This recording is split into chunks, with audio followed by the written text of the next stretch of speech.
नेपाल पोखरा की बात करें तो मोर देन 10,000 हेल्थ वर्कर वहाँ से पास हो गए। 100 इंटेक आज के डेट में है, उस 100 में भी 50 नेपाली स्टूडेंट है और 50 फॉरेनर है, जिसमें इंडियन, श्रीलंकन, मालदीव्स, अफ्रीकन, ये सारे बच्चे यहाँ पे पढ़ने आते हैं। क्योंकि डॉक्टर तो वो किसी भी कंट्री से बन के आ जाए, डॉक्टर कब अच्छा बन पाएगा जब उसके पास सारे फैसिलिटीज अगर अवेलेबल हो जहाँ वो पढ़ने जा रहा है।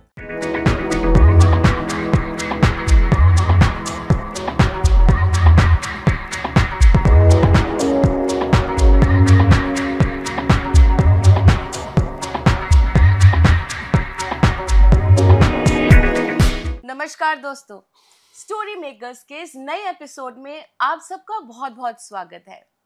स्टोरी मेकर्स एक ऐसा प्रोग्राम जहां हम आपको मिलवाते हैं ऐसे लीडर्स से जो ना ही अपनी कहानी लिख रहे हैं बट अपनी कहानी के द्वारा बहुत सारे लोगों को इंस्पायर कर रहे हैं। आज हमारे बीच में जो गेस्ट हैं वो बहुत सारे बच्चों को अपनी स्टोरी से इंस्पायर कर चुके हैं और हाँ, उनको मेंटर भी कर रहे हैं। देश विदेश में उन बच्चों को भेज चुके हैं टू मेक देयर करियर। आज हम सब जानेंगे उनके द्वारा।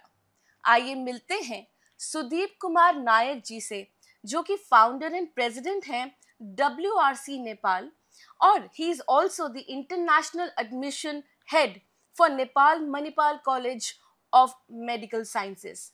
जी हाँ दोस्तों, आज हम सब जानेंगे कि किस तरह से हम अपनी मेडिकल जर्नी या कहा जाता है कि किस तरह से MBBS करने के लिए हम नेपाल या बाकी यूनिवर्सिटीज जा सकते हैं।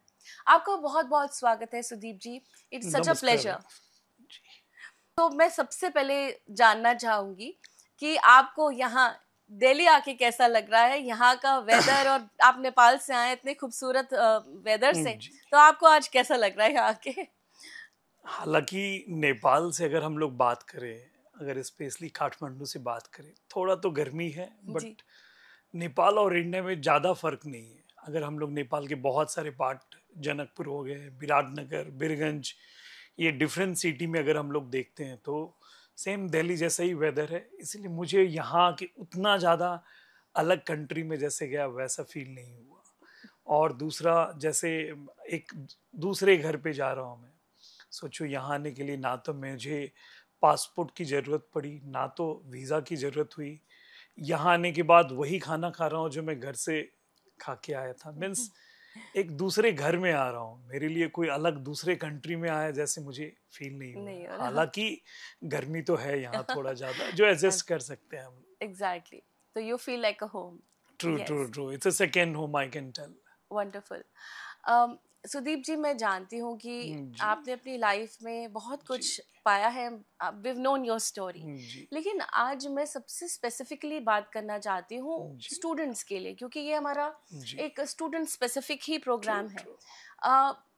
नेपाल यूनिवर्सिटी में जैसे कि आप एक एडमिशन हेड हैं, तो ऐसा क्यों है कि जो हमारे इंडिया के स्टूडेंट्स हैं उनके लिए वो यूनिवर्सिटी सही होगी, और क्या फ़ायदा होगा अगर वो नेपाल जाएं? सबसे पहले तो मैं सिमरन, मैंने आपको और ये जो आप जितने भी जो मेरे दर्शक हैं इन सबको मैं धन्यवाद देना चाहूँगा कि आज मुझे ये आपने अपॉर्चुनिटी दिया कि मैं इस आपके चैनल के माध्यम से जितने भी लोग, जो बच्चे जो MBBS पढ़ना चाहते हैं, जो पेरेंट्स अपने बच्चे के लिए सपना अभी डॉक्टर बनाना चाहते हैं, इन सब के लिए आज का ये प्रोग्राम बहुत हेल्पफुल हो सकता है। Absolutely. आपको मालूम है कि हर साल 23 लाख बच्चे के आसपास नीट के एग्जाम देते हैं। जी जी जी। इस साल भी लगभग उसी के रेंज में है, 23 से 24 लाख बच्चे ने एग्जाम दिया। 12 लाख ऐसे बच्चे हैं जो क्वालिफाई होंगे, 50% लोग क्या होते हैं जो आगे एक स्टेप जाएंगे जिसमें वो डॉक्टर बनने के लिए सक्षम होंगे। उस 12 लाख बच्चे में भी अगर हम लोग बात करें तो सिर्फ 1.5 लाख, 1.5 लाख जो स्टूडेंट है जिनको इंडिया में MBBS या BDS में एडमिशन हो पाएगा। तो ये एक बहुत सारा पेरेंट्स के मन में एक ये उलझन रहता है, कैसे कंट्री में एडमिशन्स करे, कैसे जाके कल के डेट में क्या अच्छा डॉक्टर बन पाएगा या नहीं बन पाएगा, डिग्री वैलिड होगा या नहीं होगा, क्योंकि हर रोज नए नए रूल्स आते हैं, हर चीज़ एक अलग ही कंफ्यूजन्स में पेरेंट्स चल रहे हैं। तो मैं बता दूं, ये सारे कंफ्यूजन के बीच में एक नेपाल एक ऐसा कंट्री है, ये जो आपको इंडियन गवर्नमेंट के हिसाब से सारे रूल रेगुलेशन फुलफिल कर रहे हैं आपको। एक इंडियन गवर्नमेंट ने एक रूल निकाला था 2021 18 नवंबर, एक FMGL 2021 एक गाइडलाइंस निकाला था अपने राजपत्र में कि कैसे बच्चे को डॉक्टर इंडिया में पढ़ना चाहिए और कैसे बच्चे को बाहर जाना चाहिए। तो जो पहला गाइडलाइंस है, जो अगर हम लोग बात करें तो मिनिमम 4.5 साल का थ्योरी, 1 साल का इंटर्नशिप होना चाहिए। मीन्स 5.5 साल से नीचे का कोर्स अगर वो MBBS पढ़ने जा रहे हैं तो कल उनका डिग्री यहाँ पे वैलिड नहीं होगा। दूसरा चीज उन्होंने बहुत अपने लफ्ज में बहुत और बार बार रिपीटेड, अगर हम लोग देखें 2 दिन पहले भी उन्होंने 19 मई 2025 को भी फिर से उन्होंने यही गाइडलाइंस को रिपीट किया। बहुत सारे कंट्री के मिसलीडिंग एडवर्टाइजमेंट, ये जो जितने एजेंसीज है कुछ उसमें ऐसे है जो मिसलीड कर रहे हैं, उनको ध्यान में देके फिर से उन्होंने एक चीज निकाला। तो मैं फिर आ रहा हूँ नेपाल के बारे में, जो 4.5 साल और 1 साल का जो इंटर्नशिप है 5.5 साल, ये पहला गाइडलाइन फुलफिल कर रही है। दूसरा, मीडियम ऑफ इंस्ट्रक्शन इंग्लिश होना चाहिए। इंडियन गवर्नमेंट बोले आप अगर आप पढ़ने जा रहे हो तो आपका जो medium of instruction should be English. तो नेपाल में ये भी एक फुलफिल कर रहा है। तीसरा, उन्होंने बोला खुद का हॉस्पिटल होना चाहिए। नेपाल के अगर देखेंगे हर मेडिकल कॉलेज का, मैं सिर्फ नेपाल मणिपाल मेडिकल साइंस की बात नहीं करूंगा, जितने भी मेडिकल कॉलेजेस है नेपाल में सबका अपना पेरेंट हॉस्पिटल 300 से लेके 750 बेडेड हॉस्पिटल के आसपास है। चौथा, लाइसेंस टू प्रैक्टिस, एक सबसे बड़ी महत्वपूर्ण चीज है। ये सारी चीज तो बहुत सारे कंट्री में मिल जाएगा, बट जिस कंट्री में आप जा रहे हो, सपोज वो नेपाल में पढ़ने आ रहा है, कोई यहाँ से कोई डॉक्टर बनने जा रहा है, क्या उसको उसी डॉक्टर के हिसाब से नेपाल के जो डॉक्टर है उसी तरह उसको लाइसेंस करने के लिए, प्रैक्टिस करने के लिए उसको मिलेगा कि नहीं मिलेगा वो अधिकार?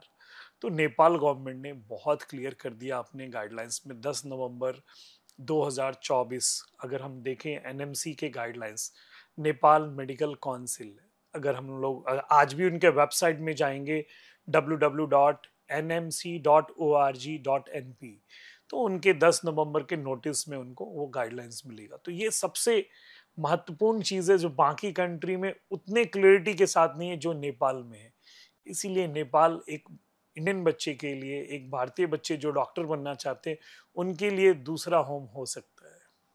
बहुत ही खूबसूरती से आपने हमें ये पूरी डिटेल दी है। एंड जो आपने इनिशियली बात कही कि पेरेंट्स के लिए एक बहुत महत्वपूर्ण डिसीजन है ये कि आप अपने बच्चे को, एक तो MBBS एक आसान कोर्स नहीं है, आपको मतलब you have to really think a lot to be into it, और पेरेंट्स के लिए बहुत मुश्किल डिसीजन है। सही है। जिस तरह से आपने बताया इट्स एन एडेड एडवांटेज। लेकिन मैं ये जानना चाहती हूँ कि नेपाल में जो कॉलेज का इंफ्रास्ट्रक्चर है वो इंडिया से कैसे डिफरेंट है? अगर आप पेरेंट के रूप से देखें तो उनको देखना है कि क्या वो वेल इक्विप्ड है, यहाँ से जब आप बच्चे को भेज रहे हैं तो वो पूरा स्ट्रक्चर इतना एप्ट है, तो ये जरूर बताइए हमें। सबसे पहले जो भी पेरेंट्स हैं जो नेपाल में या अन्य देश में एडमिशन कराना चाह रहे हैं, उनको क्या समझना चाहिए, ये मेडिकल जैसे आपने बताया ये नोबल प्रोफेशन है। करेक्ट। अगर बहुत सारे, अगर हम लोग देखें अभी भी सिटी में बहुत सारे गांव में तो डॉक्टर को भगवान का दूसरा रूप ही माना जाता है। absolutely. अगर आप सोचो जैसे हम लोग भगवान तो दिख नहीं रहे हैं बट एक आस्था है जी, वैसे ही डॉक्टर एक ऐसा आस्था की विषय है। तो डॉक्टर कब अच्छा बन पाएगा जब उसके पास सारे फैसिलिटीज अगर अवेलेबल हो जहां वो पढ़ने जा रहा है। तो नेपाल के जितने भी मेडिकल कॉलेज, जैसे हम लोग ने बात किया खुद का हॉस्पिटल है, खुद के वहाँ जितने भी अगर फैकल्टी की हम लोग बात करें, बहुत सारे कंट्री में भी घूम के आया, देखा कि फैकल्टी के नाम पे जो इंडिया में लाइसेंस पास नहीं किए, FMG पास नहीं किए, वो जाके वहाँ पे बहुत सारे फैकल्टीज है जो खुद अपने लाइफ में कुछ नहीं कर पाया, वो दूसरे को डॉक्टर क्या बनाएगा। नेपाल में एक ब्यूटी है और इंडिया में भी ऐसा ही चीज आपको दिखेगा, दोनों कंट्री में जो सिमिलर है। पहला चीज तो फैकल्टी अच्छे मिलेंगे। अच्छे फैकल्टी होने की वजह से वहां पे अगर आप बात करेंगे तो देखेंगे तो OPD, जो अगर हम लोग बात करें पेशेंट की बात, कोई भी हॉस्पिटल कब चलेगा जब उनके पास आउट पेशेंट डिपार्टमेंट अच्छा चल रहा है, हर रोज पेशेंट आने चाहिए। अगर मैं बात करूं अपने medical college Manipal college of medical science Pokhara, हर रोज 1500 से 2000 ओपीडी पेशेंट मिलेंगे आपको, हर रोज आ रहे हैं। और बहुत सारे ऐसे फैसिलिटीज है जो आपको एक जो डॉक्टर, अच्छे डॉक्टर बनाने के लिए जो सक्षम चाहिए, सारा चीज हम लोग के कॉलेजेस में आपको मिलेगा। फैकल्टी बहुत इम्पोर्टेंट है। एग्जैक्टली। एंड जो पढ़ा रहा है आपके बच्चों को, जी वो भी बहुत इम्पोर्टेंट है कि किस तरह की जी फैकल्टी है। नो मूविंग फर्दर, अगर मैं बात करूँ तो इट्स अ प्रोसेस। जैसे आपने बताया कि नीट के एग्जाम्स के लिए बच्चे जी प्रिपेयर कर रहे हैं, लेकिन नेपाल यूनिवर्सिटी में आने के लिए क्या कोई स्पेशल तैयारी करनी है? बच्चों को क्या ऐसी चीज़ें हैं जो वो, जिससे वो अपने आप को इक्विप रखे ताकि एडमिशन ले पाए? अगर कोई भी बच्चा नेपाल में एडमिशन लेना चाहता है, उनको क्या ध्यान देना, पहला चीज तो नीट क्वालिफाइड जी, तो कंपलसरी है। वो तो कम। वो इंडिया में पढ़े, नेपाल में पढ़े या अन्य देश में पढ़ने जाए, तो पहला चीज उनको नीट क्वालिफाइड होना कंपलसरी है। तो नेपाल में भी सेम इंडिया के जैसे प्रोसीजर है। इंडिया में अगर किसी को एडमिशन चाहिए 2025 में, इसी साल का नीट क्वालिफाइड होना है, पिछले साल का नीट क्वालिफाइड से नहीं होगा। तो नेपाल का पहला रूल 2025 नीट क्वालिफाइड। दूसरा रूल जैसे इंडिया में भी देखते हैं, फिजिक्स केमिस्ट्री बायोलॉजी में 50% होना है, और फिजिक्स केमिस्ट्री बायोलॉजी ये दोनों जोड़ के नेपाल में 50% होना चाहिए। तीसरा, जैसे अगर हम लोग इंडिया में बात करें, काउंसलिंग का फॉर्म खुलता है, एमसीसी का फॉर्म, डीम्ड यूनिवर्सिटी का फॉर्म, वैसे ही नेपाल गवर्नमेंट हर साल एक एप्लीकेशन फॉर्म निकालती है, मेडिकल एजुकेशन कमीशन की फॉर्म निकलती है। वो जुलाई के आसपास में निकलेगी और 1 महीने का फॉर्म भरने का टाइम रहता है। हर बच्चे को वो फॉर्म भरना कंपलसरी है। हालांकि एडमिशन नीट क्वालिफाइड होने से डायरेक्ट हो जाएगा, बट फॉर्म भरना उसको अनिवार्य है, कंपलसरी है। तो उनको अभी से ही ध्यान देना है कि जुलाई में फॉर्म निकलेगी, उस फॉर्म को फिल करना है, फिर उसको नेपाल आके उनको काउंसलिंग में, जैसे इंडिया में काउंसलिंग होता है वैसे ही काउंसलिंग करना है, और उनका मेरिट बनेगा, उस मेरिट के द्वारा उनका सिलेक्शन होगा। हाँ, हालांकि अभी से ही बच्चे लोग प्री बुकिंग करते हैं, उनके कौन से डिजायरस कॉलेजेस है, और उसके नीट जो प्रीवियस ईयर के हम लोग नीट की बात करें तो उसके देख के वो भी कर सकते हैं। Nepal Manipal college of medical sciences कैसे डिफरेंट है ये सपना पूरा करने के लिए बाकी के इंडिया के कॉलेजेस से? हाँ, मैं ये तो नहीं बोल पाऊंगा कि इंडिया से बेहतर है या बुरा है। मैं सिर्फ नेपाल मेडिकल कॉलेज के बारे में बताना चाहूँगा, क्या फैसिलिटीज़ है हम लोग के पास, कैसे हॉस्पिटल है, क्या क्या सर्विसेज हम लोग दे रहे हैं। और 1-2 पॉइंट नहीं है, बहुत सारे पॉइंटर्स है जो मैं अपने कुछ मोबाइल में लिख के आया हूँ, और अगर आप अनुमति देंगे तो मैं देख के बात कर पाऊंगा। पहला चीज़ मैं बात करना चाहूँगा, Manipal college of medical science, ये पहला मेडिकल कॉलेज है नेपाल का।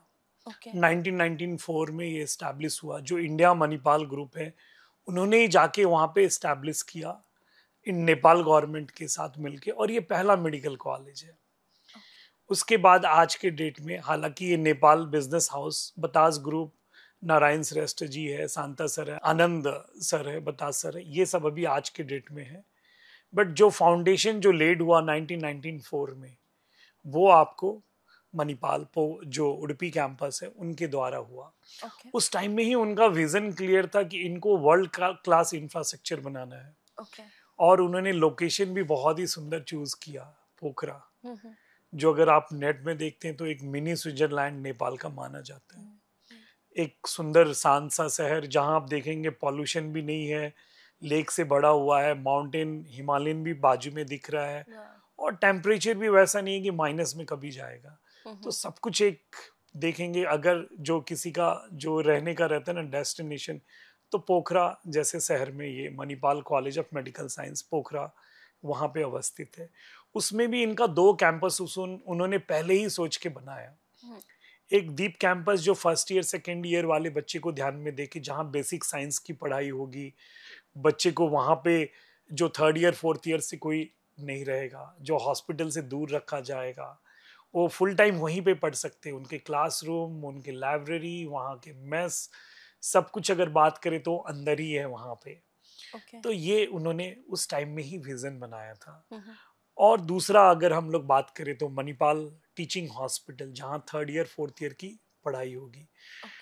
उस टाइम भी उन्होंने जो पता नहीं मणिपाल ने किस विजन में उतना पहले जो बनाया था, उनके इंफ्रास्ट्रक्चर, जो हॉस्टल की साइज देखें, हर बच्चे के लिए एक इंडिविजुअल अटैच बाथरूम का उन्होंने बनाया। उनके जो बिल्टअप एरिया उस टाइम में 5 लाख स्क्वायर फीट, आप सोच सकते हो 30 साल पुराना कैंपस, उस टाइम में उनका विजन वहां पे जाके नेपाल में इतना बड़ा कैंपस बनाना, तो एक बहुत सुंदर कैंपस है। और अगर हम लोग बात करें हॉस्पिटल की सर्विसेज में, एक नहीं अनेक सर्विसेज है जो मैं इसीलिए थोड़ा सा, और आज के डेट में सिर्फ एमबीबीएस नहीं, वहाँ पे एमबीबीएस के बाद एमडी, डीएम, डीएम में भी हम लोग के पास DM cardiology, nephrology, DM gastrology, MD internal medicine, MD OBG, MD pediatric, MD anesthesia, MD radiology और एमडी साइकेट्रिक जैसे कोर्सेज भी एमबीबीएस के साथ होता है।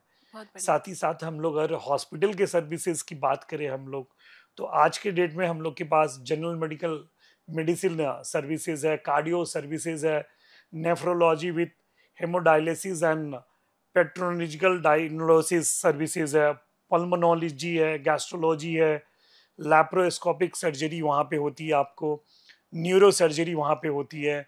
उतना ही नहीं, यूरोलॉजी सर्विसेज के साथ साथ अगर हम लोग बात करें तो medical and surgical oncology, cancer की जो देखते हैं ट्रीटमेंट वहाँ पे होते हैं आपको। पेडियाट्रिक एंड न्यूरोटोलॉजी सर्विसेज जो बच्चे लोग के लिए, वहाँ पे वो भी सर्विसेज है। Orthopaedics with trauma and joint replacement, अगर हम लोग मणिपाल की बात करें तो वहाँ पे जॉइंट रिप्लेसमेंट की भी सर्विसेज हम लोग दे रहे हैं। साथ ही साथ ENT, head and neck surgery, इन सब के लिए भी हम लोग सर्जरी का वहाँ पे अलग से डिपार्टमेंट है। और ओरल मैक्सियोलॉजी, जो अगर फेस का हम लोग बात करें, वो भी आपका वो डेंटल सर्जरी वहाँ पे मिल जाएगा। साइकेट्री के लिए अलग से है, dermatology with venology and laser cosmetic procedure, वो भी वहाँ पे लेजर ट्रीटमेंट भी हम लोग के सर्विसेज में आते हैं। पेन मैनेजमेंट क्लिनिक, अगर आपका एक्सट्रीम पेन का है उसके लिए अलग से डिपार्टमेंट वहाँ पे रखा है। तो बहुत सारे ऐसे सर्विसेज है, जो बहुत सारे अनगिनत सर्विसेज है आज के डेट में। सॉरी, आज के डेट में हम लोग के पास 72 बेडेड लेवल 3, इसमें भी जो आईसीयू के भी अगर हम लोग बात करें तो लेवल 1, लेवल 2, लेवल 3 होते हैं। लेवल 3 72 बेडेड आईसीयू सर्विसेज है हम लोग के पास। साथ ही साथ CCU, semi CCU, HDU, neuro ICU, NICU, PICU, SICU, ortho SICU, ये सारे सर्विसेज हम लोग के पास है। CT scan, MRI, X ray, DRCR, cath lab जैसे सर्विसेज है। डिजिटल मैमोग्राफी, अल्ट्रासोनीग्राफी, यूएसजी जिसको हम लोग बोलते हैं, ये सारी चीज हम लोग के पास लेटेस्ट टेक्नोलॉजी आपको मिलेगा। तो और भी अनगणित है जो मुझे लगता है यहाँ पे करूँ तो 20 मिनट चले जाएंगे। और तो ये सारी चीज आपको डिफरेंट मिलेंगे। जो हॉस्पिटल अगर अच्छा रहेगा, अच्छे क्लिनिकल एक्सपोजर होंगे और अच्छे डॉक्टर बन पाएंगे। तो मणिपाल में अगर कोई अच्छा डॉक्टर बनना चाहता है, क्लिनिकल एक्सपोजर लेना चाहता है, तो मुझे लगता है उसके लिए Nepal Manipal college of medical science Pokhara campus एक अच्छा डेस्टिनेशन हो सकता है। उसमें भी सिर्फ ये सर्विसेज 100 बच्चे के लिए है, सिर्फ 100 इनटेक आज के डेट में है। उस 100 में भी 50 नेपाली स्टूडेंट है और 50 फॉरेनर है, जिसमें इंडियन, श्रीलंकन, मालदीव्स, अफ्रीकन, ये सारे बच्चे यहाँ पे पढ़ने आते हैं। तो काफ़ी सुंदर कैंपस है और बहुत सारे ऐसे इंडियन कॉलेजेस होंगे भारतीय या नेपाल या अन्य देश से, उन सबसे बेहतर कैंपस में से एक हम लोग इसको देख सकते हैं। अभी रिसेंटली भी हम लोग के पास 5D एनाटॉमी डाइसेक्शन टेबल आया जो फर्स्ट ईयर सेकेंड ईयर बच्चे के लिए। नेपाल में तो सिर्फ इसी कैंपस में है और इंडिया में भी मुझे लगता है 2 या 3% मेडिकल कॉलेजेस के पास होंगे। दूसरा सवाल ये आता है, क्योंकि अब पेरेंट्स को ये है कि ठीक है हम भेजना तो चाहेंगे, लेकिन फीस स्ट्रक्चर, पैसा कैसे मैनेज हो, बिकॉज ऑफ कोर्स सुनने के बाद लगता है कि ऑफ कोर्स कुछ ज्यादा ही फीस होगी। तो क्या हमारे पास फाइनेंशियल एड्स हैं बच्चों के लिए, कोई स्कॉलरशिप स्कीम है, या आप उन बच्चों की कोई हेल्प है जो फाइनेंशियली इतने अप टू डेट नहीं है, तो किसी तरह की उनको मदद हो सके? फीस स्ट्रक्चर किस तरीके का है? हाँ मैम, पहला चीज तो देखिए नेपाल उतना एक्सपेंसिव नहीं है। अगर हम लोग ऐसे कॉलेजेस बात करें इंडिया में जहाँ 30 साल पुराना, जहाँ एमडी, डीएम सारे कोर्स पढ़ाई हो रहे हैं, तो आप देखेंगे कहीं ना कहीं 1.5 1.2 यही रेंज में जाएगा। अगर मैं मणिपाल कॉलेज की बात करूं तो गवर्नमेंट ने $75,000 नेपाल गवर्नमेंट ने एक फी स्ट्रक्चर हर मेडिकल कॉलेज के लिए प्रिस्क्राइब करके रखा है। तो नेपाल गवर्नमेंट ने एक $75,000 ट्यूशन फी हर मेडिकल कॉलेज के लिए फिक्स करके रखा है। But Nepal medical college medical science जो अपना पोखरा का है, उन्होंने एक हर साल हम लोग एक क्या करते हैं, मेरिटेरियस स्टूडेंट को एक $75,000 में हम लोग एक स्कॉलरशिप देते हैं, जो लगभग आप देखेंगे तो 3 से लेके 5 लाख इंडियन करेंसी तक रहता है, depending upon the NEET score. और जो प्री बुकिंग करते हैं इन सब के लिए ये फैसिलिटी रहेगा। तो हर बच्चे जो जिनके नीट स्कोर 200 से ऊपर है, इन सबको कुछ न कुछ स्कॉलरशिप मिलना ही है। और उसके बाद भी अगर जो बच्चे को डिफिकल्ट हो रहे हैं तो बैंक लोन के लिए जो भी डॉक्यूमेंट्स चाहिए उनको, वो सारा चीज़ हम लोग टाइमली उनको प्रोवाइड करते हैं, जिनसे वो बैंक लोन के लिए प्रोसेस कर पाए और उनका आसान हो सके एडमिशन लेना। और दूसरी चीज़, कोई भी ट्यूशन फी में डोनेशन नहीं लगेगा। जैसे इंडिया में बहुत सारे इंस्टीट्यूशंस में क्या रहता है, मैनेजमेंट सीट, डोनेशन सीट्स, ऐसा यहाँ नेपाल में आपको जो मणिपाल में है कोई डोनेशन नहीं लगेगा। जो भी वेबसाइट पे जो गवर्नमेंट ने बोल के रखा है फी स्ट्रक्चर, उसी फी स्ट्रक्चर में आपको मिलना है। और उसमें भी आपको आपके नीट स्कोर में 3 से 5 लाख रुपए तक का इंडियन करेंसी में स्कॉलरशिप भी मिलना है। मिस्टर नायक, मैं जानना चाहती हूँ कि नेपाल में एमबीबीएस कंप्लीट करने के बाद बच्चे अपने आप को कैसे तैयार करें for the next exam which is FMGE, या जो भी उसके बाद के एग्जामिनेशंस हैं, उसके लिए अपने आप को किस तरह से तैयार करें? आपने सही बोला, और मैं हर पेरेंट्स को बताना चाहता हूँ कि एफएमजी ये बहुत महत्वपूर्ण सब्जेक्ट है और बहुत इम्पॉर्टेंट फैक्टर है। क्योंकि डॉक्टर तो वो किसी भी कंट्री से बन के आ जाएगा, बट यहाँ प्रैक्टिस करने के लिए एक इंडियन गवर्नमेंट ने रूल निकाला है, जिसको लाइसेंस हम लोग बोलते हैं, लाइसेंस टू प्रैक्टिस। उसके लिए हर बच्चे को जो विदेश से पढ़ के आ रहे हैं, वो चाहे नेपाल हो या किसी भी अन्य देश से आए, उनको foreign medical graduate licence exam, जिसको हम लोग FMGELE बोलते हैं, वो देना होगा। और हो सकता है फ्यूचर में ये नेक्स्ट में रिप्लेसमेंट हो जाए, जो गवर्नमेंट ने पहले ही अनाउंसमेंट कर चुका है, हालांकि लागू नहीं हुआ है। तो नेपाल एक ऐसा कंट्री है जहां अगर हम लोग बात करें, सिलेबस अपने सेम है, अपने कल्चर सेम है, अपने हम लोग देखेंगे तो जो रहन सहन खान पीन का भी जो अगर हम लोग बात करें वो भी सेम है। तो जिसके वजह से डिजीज भी अगर हम लोग वो देखेंगे तो कॉमन आएंगे। हम लोग जैसा खाएंगे वैसा ही डिजीज भी रहेगा, बॉडी भी वैसे ही एडप्ट होंगे।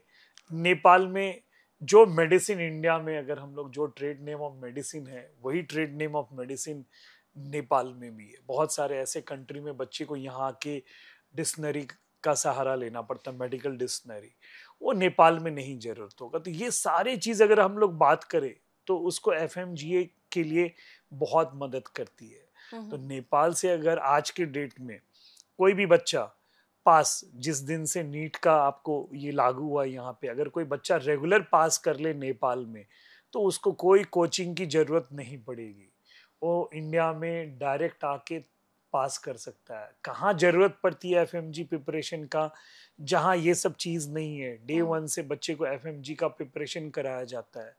डॉक्टर जो सिलेबस है उसको छोड़ के ये सब चीज पे, लाइसेंस पे फोकस करते हैं। तो नेपाल में हर पेरेंट्स को ये देखना चाहिए कि मणिपाल कॉलेज में या नेपाल के अच्छे इंस्टीट्यूशन जहाँ भी भेजते हैं आप, FMG के लिए आप चिंता छोड़ दीजिए। MBBS कर लिया, लेकिन अब क्या बच्चों के लिए इंडिया में आके ऑप्शंस हैं? करियर ऑप्शंस को लेके हम स्टूडेंट्स के बारे में अगर जानना चाहें जिन्होंने MBBS नेपाल से कर लिया, तो उनके लिए करियर ऑप्शंस कहाँ कहाँ पे हैं? Where all they can apply for their being a doctor, वो कहाँ कहाँ अप्लाई कर सकते हैं? देखिए, नेपाल के सारे कॉलेजेस अगर बात करें, मैं सबकी बात करूँ तो नेपाल के सारे जो जितने भी मेडिकल कॉलेज है, और ख़ास करके Nepal Manipal college of medical science की अगर मैं बात करूँ, तो देखिए ये WHO, जो पहला चीज़ क्या रहता है, WHO के हेल्थ डायरेक्टरी में है या नहीं है, ECFMG है या नहीं है, फाइमर में है या नहीं है। तो ये सारे चीज़, जितने भी मेडिकल कॉलेज अगर देखें नेपाल के, जो भी जो कैटेगरी 1 के हैं, सारे इन सब के लिए रिकॉग्नाइज है।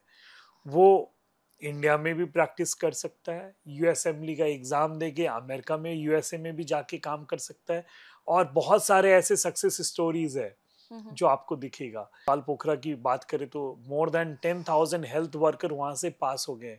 डॉक्टर 800 से ज्यादा इंडियन डॉक्टर या 1000 के आसपास होंगे जो इंडिया में अच्छे हॉस्पिटल में काम कर रहे हैं। तो एक तो जॉब अपॉर्चुनिटी जो अपने फील्ड में ही मिल गया।